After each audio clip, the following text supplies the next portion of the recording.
Bonsoir à toutes et à tous et bienvenue pour cette nouvelle guidance. Aujourd'hui, on va voir ensemble ce qu'il ou elle ressent pour vous avec un tirage croisé qui va explorer vos énergies et celles de la personne de votre cœur. N'oubliez pas que dans le tarot, il n'y a pas de masculin ou de féminin et que les énergies sont interchangeables. On commence avec l'énergie principale du tirage qui est l'as de coupe inversé. Quand l'as de coupe est à l'endroit, on nous parle d'un nouveau départ émotionnel, d'une ouverture du cœur. Mais comme il est inversé, on nous dit qu'il y a un blocage émotionnel, une difficulté à exprimer pleinement ses sentiments. Donc ici, on sent qu'il y a de l'amour entre vous, mais que cet amour n'est pas totalement exprimé ou assumé. Dans votre état d'esprit, on retrouve le 9 de coupe. Alors le 9 de coupe, c'est la carte de l'accomplissement affectif, du désir d'une relation épanouissante, et ça nous montre ici que vous aspirez à un bonheur sentimental, vous voulez quelque chose de stable, quelque chose de profond et de sincère. Au niveau de ce que vous ressentez, on retrouve le 2 d'épée. Alors ici, il y a une indécision, un blocage intérieur. On voit que vous hésitez à vous ouvrir, peut-être parce que vous avez peur de vous tromper ou de perdre un équilibre que vous avez mis du temps à retrouver ou à construire. Avec le roi de Pentacle dans ce qui favorise la relation, on nous parle de stabilité, de maturité, de sécurité. Donc pour moi ici, c'est votre ancrage, en fait, votre capacité à rester solide, fiable, qui est une force dans cette relation. Avec le fou dans ce qui bloque, on nous parle, donc le fou c'est un élan spontané, un saut dans l'inconnu. On y va, on se jette à l'eau. Ici, comme il est en obstacle, ça nous montre qu'il y a une peur justement de se lancer et une peur de ce qui est imprévu.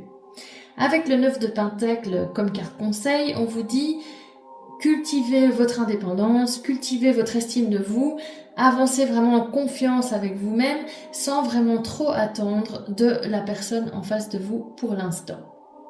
Du côté justement de la personne en face de vous, on a dans son état d'esprit le 4 de bâton. Alors le 4 de bâton, c'est une carte de célébration, de joie, de festivité. On sent ici que la personne prend plaisir à passer du temps avec vous, se sent bien avec vous, que la connexion lui apporte beaucoup de joie et de bonheur.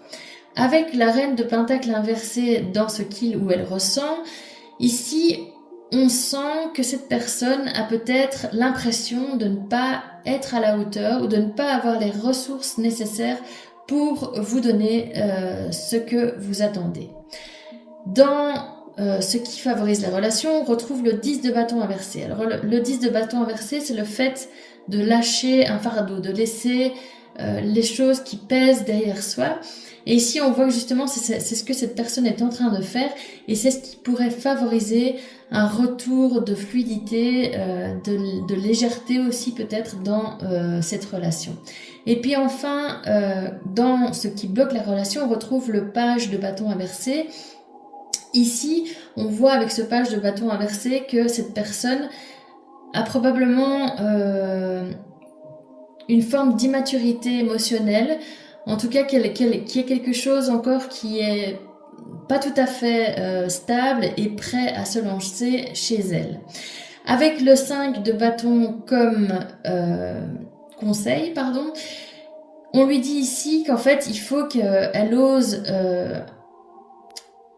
un peu bousculer les choses, vraiment ne pas avoir peur de se confronter en fait à ce qu'elle ressent et au fait aussi qu'elle doit essayer d'exprimer plus visiblement ce qu'elle ressent ou ses sentiments, ses émotions. Alors, en plus de ce tirage, je vous ai tiré une petite carte de l'oracle de l'amour astral et cette carte ici, elle nous dit, je vous la montre, chakra de la gorge et c'est je déclare ma flamme à l'être aimé. Donc je vais vous lire la définition de la petite carte dans le fascicule qui accompagne l'oracle. Je le trouve ici, chakra de la gorge. Alors, je déclare ma flamme à l'être aimé.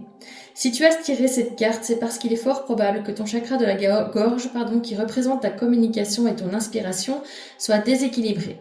Sûrement parce que tu as gardé en toi pendant trop longtemps des mots, des émotions ou des sentiments que tu devrais exprimer mais que tu as eu peur de laisser transparaître aux autres.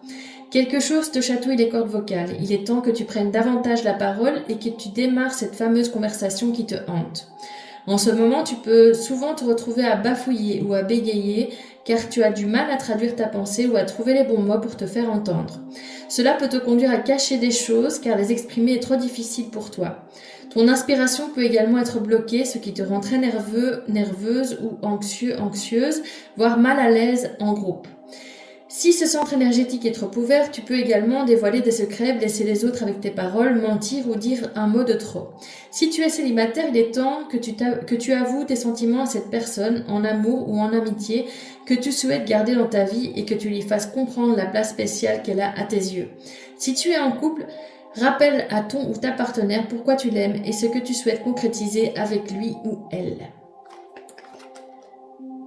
Voilà, j'espère que ce tirage vous a parlé, qu'il a résonné en vous.